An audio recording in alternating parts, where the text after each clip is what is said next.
Hello friends, welcome to my channel. आज हम बात करने वाले हैं convergence of sequence in metric space में से every Cauchy sequence in R K is convergent.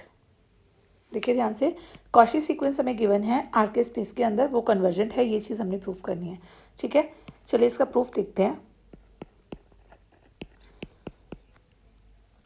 Late X N is a Cauchy sequence. हमने वो कॉची सीक्वेंस जो हमें गिवन है उसको हमने एक्स एन से डिनोट कर दिया। X N is a Cauchy sequence. अब कॉची सीक्वेंस की डेफिनेशन हम ऑलरेडी कर चुके हैं। अगर आपको ये चीज़ क्लियर नहीं है तो आपको प्लेलिस्ट का लिंक गिवन है सीक्वेंसेस इन मीट्रिक स्पेस का, तो आप वहाँ से कॉची सीक्वेंस की डेफिनेशन कर सकते हैं। कॉची सीक्वेंस क्या होती है मीट्रिक स्पेस के अंदर। ठीक है, और ये हमने बात की कि एक्स एन हमारे पास क्या है, कॉची सीक्वेंस है। तो हमारे पास कॉची सीक्वेंस की डेफिनेशन क्या होगी? By definition, for epsilon's positive, there exists n not belongs to n such that dxn xm is less than epsilon's for all n and m greater than equal to n naught। Clear है ये चीज़? ये हमने definition लिखी है Cauchy sequence की। Cauchy sequence क्या होती है? n naught belongs to natural numbers dxn xm that is less than epsilon for all n and m greater than equal to n naught। अब देखिए, अगर मैं एप्सिलॉन पॉजिटिव है, अगर मैं एप्सिलॉन को 1 ले लेती हूँ तब भी कोई इशू नहीं है, तो हम एप्सिलॉन को 1 ले लेते हैं। dxn xm that is less than 1 for all n and m greater than equal to n naught। अब देखिए, हमारी बात सुनिए, इसमें क्या चीज़ है। यहाँ पे हम बात कर रहे हैं कि हमारा कोई पॉइंट है एक्स एन और एक्स एम। हम क्या कह रहे हैं? N and M greater than equal to N naught. Means N naught हमारा कुछ यहाँ पे होगा, मीन्स एक्स एन नॉट, यही चीज़ है। N and M greater than equal to N naught. यहीं पे इस तरह से हमारी सीक्वेंस होती है, X one X two X three X four, इस तरह से ये, और एक्स एन नोट कुछ यहाँ पे आ गया, एक्स एन एक्स एम। ये हमारी कॉची सीक्वेंस की डेफिनेशन है। जो एन नोट है ना, N naught N and M greater than equal to N naught के लिए ये हमारे पास क्या आ गया? D x N x M that is less than 1। हमें क्या चाहिए? हमें ये सारी वैल्यूज़ के लिए तो पता चल गया कि यहाँ से ये मैक्सिमम है। हमें ये वाली सारी वैल्यूज़ के लिए देखना है, तो हम क्या करते हैं? हम एक मैक्सिमम ले लेते हैं। Let m is equal to maximum of 1 and d xi xj where I and j, what is I and j? I and j is less than equal to n naught। अब देखिए इस चीज़ को ध्यान से, ये हमारी सीक्वेंस होती है। ठीक है, x1 x2 up to so on. यहाँ पे पॉइंट आया X N naught, then X N x M up to so on, इस तरह से है। और मैं कह रही हूँ कि इन दोनों का डिस्टेंस जो है ना, that is less than 1। N M का डिस्टेंस हमने बोल दिया कि दैट इज़ लेस देन 1 और that is less then epsilon. ये सारे पॉइंट्स में कोई भी 2 पॉइंट्स का हम डिस्टेंस उठाएंगे, एन और एन हमने ऐसे ही एक आर्बिट्ररी पॉइंट्स उठाए हैं, तो यहाँ पे ये वाली वैल्यूज़ के लिए हम कोई भी 2 पॉइंट्स उठाएंगे, उनका डिस्टेंस क्या होगा? That is less than 1। और मैंने ये चीज़ बोल दी कि जो ये चीज़ है, इन दोनों का डिस्टेंस, मीन यहाँ पे मैंने कोई आई पॉइंट ले लिया, यहाँ पे जे ले लिया, इन दोनों का डिस्टेंस जो है उसका भी मैंने मैक्सिमम ले लिया। मतलब मीन्स यहाँ से कोई भी 2 पॉइंट्स हम उठाएंगे, वो ये 2 पॉइंट्स उठाए, ये 2 पॉइंट्स उठाए, ये डिस्टेंस, ये 2 पॉइंट्स उठाए, ये डिस्टेंस, मीन्स कोई भी 2 पॉइंट्स हम उठा लेंगे तो उसका एक मैक्सिमम डिस्टेंस हमने ले लिया, दैट इज़ एम। मीन्स अगर कोई भी 2 पॉइंट्स हम उठाते जाएंगे तो हमने मैक्सिमम डिस्टेंस क्या ले लिया? मैक्सिमम डिस्टेंस आएगा एम। ठीक है, तो एन नॉट ग्रेटर के लिए हमें पता था कि दैट इज़ लेस देन 1, तो हमने इसके लिए क्या ले लिया? हमने टोटल के लिए ले लिया। अब एन नॉट लेस के लिए हमने क्या ले लिया? दैट इज़ हमने एक मैक्सिमम वैल्यू ले ली कि ज़्यादा से ज़्यादा डिस्टेंस ये आ सकता है। तो इसका मतलब क्या हो गया कि कोई भी 2 points x N x M हम ले लेंगे, पूरी सीक्वेंस में से कोई भी 2 points x N x m आ जाएंगे, तो वो जो हमने मैक्सिमम डिस्टेंस ले लिया उससे तो छोटे ही होंगे, कोई भी दो जो होंगे, ये मैंने एक मैक्सिमम डिस्टेंस ले लिया। ठीक है, अब मैं कोई भी 2 पॉइंट्स ले लूँगी, तो इसका मतलब क्या हो गया मेरे पास? इट इम्प्लाइज जो d x N x m है that is less than equal to m for all n and m. देखिए यहाँ पे डिफरेंस क्या आया, हमने ले लिया था N N M greater than equal to N naught के लिए, अब हमारे पास क्या आ गया? For all N N M.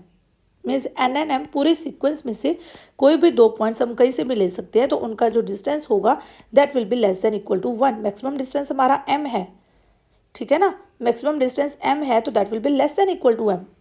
Okay, ये चीज़ क्लियर होगी, बहुत ही ईजी सी है।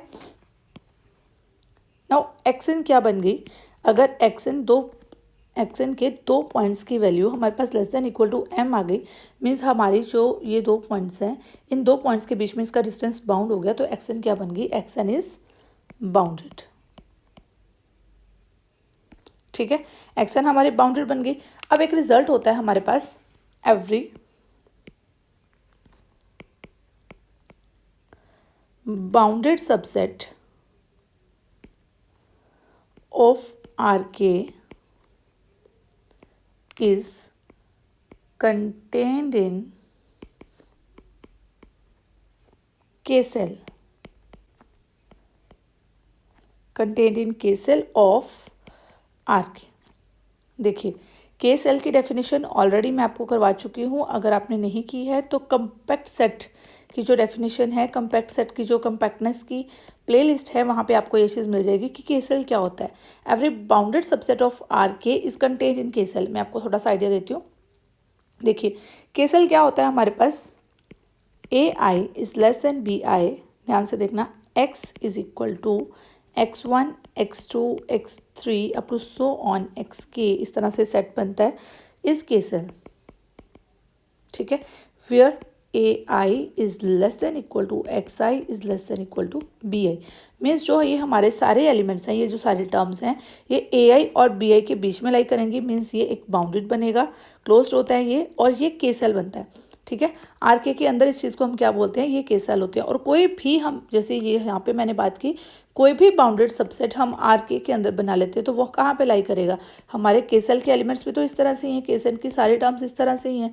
ठीक है, ये जो सेट बन गया, लेट्स सपोज आर के अंदर ये सेट बन गया, तो ये के सेल के अंदर ही कंटेन करेगा। मैं कह देती हूँ कि यहाँ ये के सेल है।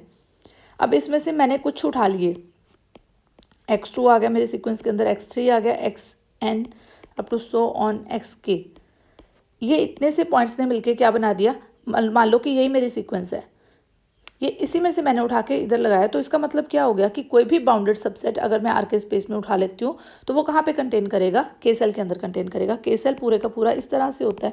ठीक है, एक्स के, ये हमारा के सेल होता है। यहाँ से मैंने कोई भी बाउंडेड सबसेट एक उठा लिया, मीन्स मान लो यही है मेरी सीक्वेंस, कोई इतने से पॉइंट्स मैंने उठाए, इतनी सी मेरी सीक्वेंस है। मैंने बाउंडेड बोल देना बिकॉज एक तो बाउंड इसकी आएगी, लास्ट में कोई तो बाउंड इसकी है ये, बिकॉज हमने बोल दिया कि ये बाउंडेड सबसेट है, बाउंडेड सीक्वेंस है, बाउंडेड सबसेट है। अब ये बाउंडेड सबसेट बन गया, लेट्स सपोज मेरे सीक्वेंस में यही सारे पॉइंट्स हैं, ये बाउंडेड है, यहाँ पे जाके ये फिनिश होगी। ठीक है, मैंने इसी में से उठाई, ये सबसेट बन गया। वही चीज़ मैंने लिखी है कि ये के सेल में से उठाई हुई है, कि मीन्स जो सबसे बाउंडेड सबसेट बनेगा आर के स्पेस के अंदर, वो कहाँ कंटेन करेगा, के सेल के अंदर ही कंटेन करेगा, मीन्स इसके अंदर ही कंटेन कर रहा है। ये वाला जो सेट है, ये वाला जो सीक्वेंस है, इसके अंदर ही कंटेन कर रही है। क्लियर। अब देखिए, यहाँ से हमारे पास क्या हो जाएगा, इसका मतलब क्या हो गया कि एक्सन जो हमारी सीक्वेंस है किसके अंदर कंटेन कर रही है, इस आई स्पेस के अंदर। ठीक है, आई को हम क्या देते हैं, के सेल, इस के सेल को हम क्या नाम दे देते हैं, दैट इज आई। ठीक है, तो एक्सन जो है किसके अंदर कंटेन कर रही है, इस आई के अंदर कंटेन कर रही है, और आई जो है के सेल पूरे का पूरा कहाँ पे कंटेन कर रहा है, आर के स्पेस के अंदर। Clear, no doubt. अब एक रिजल्ट हमने किया था, every K cell, every K cell is compact. This is most important result. ये आपकी बहुत सारी थ्योरम्स में यूज़ भी होता है, प्लस ये अपने आप में बहुत इंपॉर्टेंट है। ये के सेल इज कम्पैक्ट, ये अपने आप में बहुत इंपॉर्टेंट रिजल्ट है, बहुत बार एग्जाम में आ चुका है। और इस कम्पैक्टनेस से रिलेटेड जो आपकी प्लेलिस्ट है उसमें आपको ये रिजल्ट मिल जाएगा। आप ये every K cell is compact, exam point of view से आपको ये भी क्लियर होना बहुत ज़्यादा ज़रूरी है। यहाँ पे हम जस्ट इसका रिजल्ट यूज़ करेंगे, every K cell is compact. अब मैंने इसको आई को के सेल बोला, और आई के सेल है, तो इसका मतलब क्या हो गया कि आई जो है ये क्या है, कम्पैक्ट है। Clear, it implies I is compact. अब अगर आई कम्पैक्ट है तो एक रिजल्ट हमने लास्ट में किया था, एवरी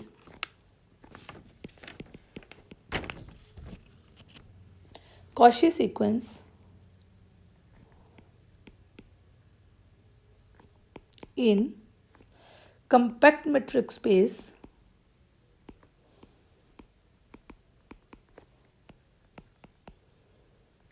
is convergent. अब देखना इस चीज को ध्यान से. Every Cauchy sequence in compact metric space is convergent. ये भी अपने आप में एक बहुत इंपॉर्टेंट रिजल्ट है, बट हम यहाँ पे इसको यूज़ कर रहे हैं. आपको इससे रिलेटेड अगर ये थ्योरम चाहिए होगी तो लास्ट वीडियो में मैंने आपको यही वाली थ्योरम करवाई थी. तो ये थ्योरम जो है वो आपको कॉशी सीक्वेंस से रिलेटेड मैंने आपको सीक्वेंसेस इन मेट्रिक स्पेस में आपको मिल जाएगी. Cauchy sequence in compact metric space is convergent, ये चीज़ हमने की थी. तो कॉशी सीक्वेंस देखिए, एक्सन क्या है, एक्सन हमें गिवन क्या थी, एक कॉशी सीक्वेंस गिवन नहीं थी. चलिए चेक करते हैं. हमने स्टार्टिंग कहाँ से की थी, action is a Cauchy sequence. ठीक है, तो एक्सन हमारे पास क्या है, एक कॉशी सीक्वेंस है. तो आई क्या है, आई एक के सेल है और हमने इसको बोल दिया है ये कंपैक्ट है. हमारे पास ये थ्योरम से क्या आ रहा है, Cauchy sequence in compact metric space. तो ये हमारी कंपैक्ट मेट्रिक स्पेस है.